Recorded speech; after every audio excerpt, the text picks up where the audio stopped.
Hi dears, നമുക്കിന്ന് ഈ വേപ്പില കൊണ്ട് ഒരു കോഴിക്കോട്ട ഉണ്ടാക്കിയാലോ. വേപ്പിലയ്ക്ക് ഒത്തിരി ഗുണങ്ങളൊക്കെ ഉണ്ടെന്ന് എല്ലാവർക്കും അറിയാവുന്ന കാര്യമാണ്. വേപ്പില ഇപ്പം നമുക്ക് എപ്പോഴും കിട്ടുന്ന ഒരു സാധനമാണ്. അപ്പം നമുക്ക് ഈ വേപ്പില കൊണ്ട് ഒരു കോഴിക്കോട്ട ഉണ്ടാക്കി നോക്കാം. അതിന് വേണ്ടിയിട്ട് ഞാനൊരു പാൻ അടുപ്പത്ത് വെച്ച് ചൂടാക്കിയിട്ടുണ്ട്. അതിലേക്ക് നമുക്ക് ഒരു സ്പൂണോളം നെയ്യിട്ട് കൊടുക്കാം. ഒരു സ്പൂണോളം കുരുമുളക് ഇട്ട് കൊടുക്കാം.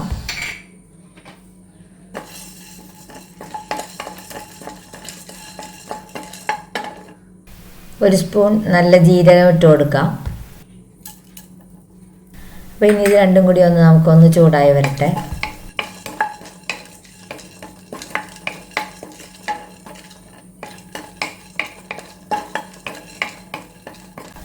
ഇനി ഇതിലേക്ക് നമുക്ക് ഒരു പിടിയോളം കറിവേപ്പില ഇട്ട് കൊടുക്കാം.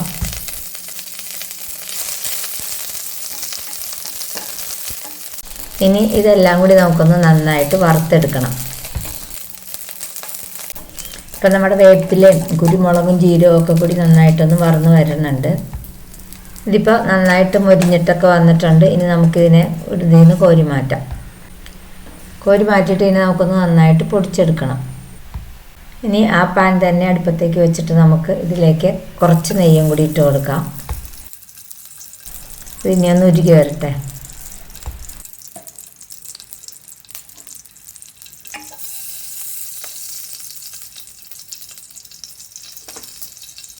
ഇതിലേക്ക് ഇനി കുറച്ച് കടുക് ഇട്ട് കൊടുക്കാം.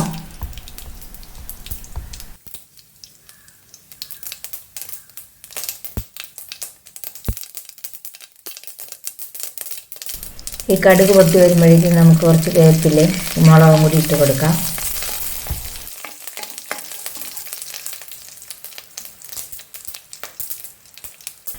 ഒരു സ്പൂണോളം ഉഴുന്നുപരിപ്പും കൂടി നമുക്ക് ഇതിലേക്ക് ഇട്ട് കൊടുക്കാം.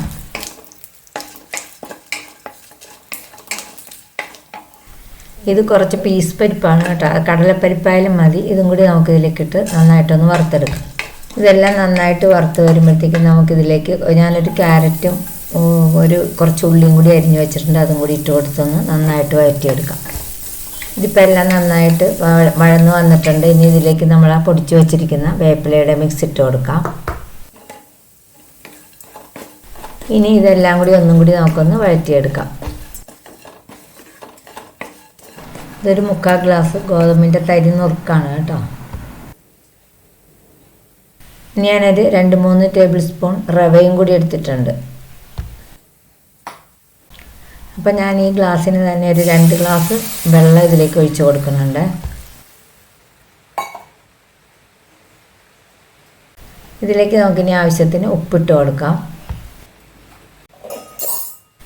ഇനി വെള്ളം ഒന്ന് തിളയ്ക്കണവരെ നമുക്ക് വെയിറ്റ് ചെയ്യാം. അപ്പോൾ നമ്മുടെ വെള്ളമൊക്കെ തിളച്ച് തുടങ്ങിയിട്ടുണ്ട്. ഇതിലേക്ക് നമുക്ക് ആദ്യം ആ ഗോതമ്പിൻ്റെ തരി ഇട്ട് കൊടുക്കാം. ഇനി ഇതൊന്ന് കുറച്ച് വെന്ത് വരട്ടെ.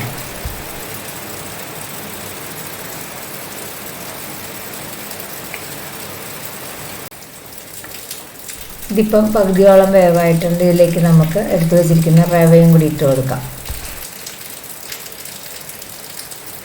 ഇനി ഇത് രണ്ടും കൂടി ഒന്ന് വെന്ത് കുറുകി വരട്ടെ, ഒന്ന് വറ്റി വന്നം ശരിക്കും. ഫ്ലെയിം ഒന്ന് കുറച്ചിട്ട് വേണം കേട്ടോ ചെയ്യാൻ. ഇതിപ്പോൾ നന്നായിട്ടൊക്കെ വറ്റി വന്നിട്ടുണ്ട്. ഇതിലേക്ക് ഒരു അരമുറി തേങ്ങ ഞാൻ ചിരണ്ടി വെച്ചിട്ടുണ്ടായിരുന്നു. അതും കൂടി നമുക്ക് ഇട്ട് കൊടുത്ത് നന്നായിട്ടും ഒന്നും കൂടി വറ്റിച്ചെടുക്കാം.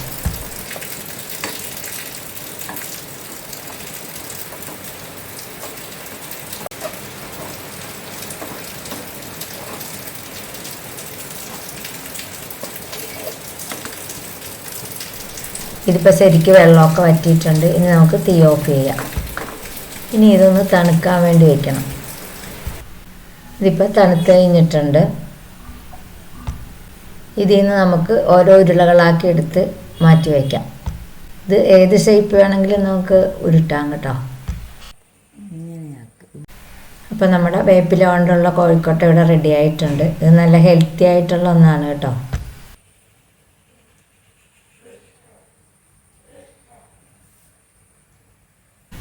ഇത് നമുക്ക് നല്ല തേങ്ങാ ചമ്മന്തിയിലൊക്കെ മുക്കിയിട്ട് കഴിക്കാൻ വളരെ സ്വാദാണ്. എല്ലാവർക്കും ഇത് ഇഷ്ടപ്പെടും. അപ്പോൾ ഒന്ന് ഉണ്ടാക്കി നോക്കണേ. അപ്പോൾ ഈ വീഡിയോ കണ്ട് ഇഷ്ടമാകുകയാണെങ്കിൽ ഒന്ന് ലൈക്ക് ചെയ്യാനും കമൻറ്റ് ചെയ്യാനൊന്നും മറക്കരുത് കേട്ടോ. അപ്പോൾ ഇന്നത്തെ വീഡിയോ ഇത്രയേ ഉള്ളൂ.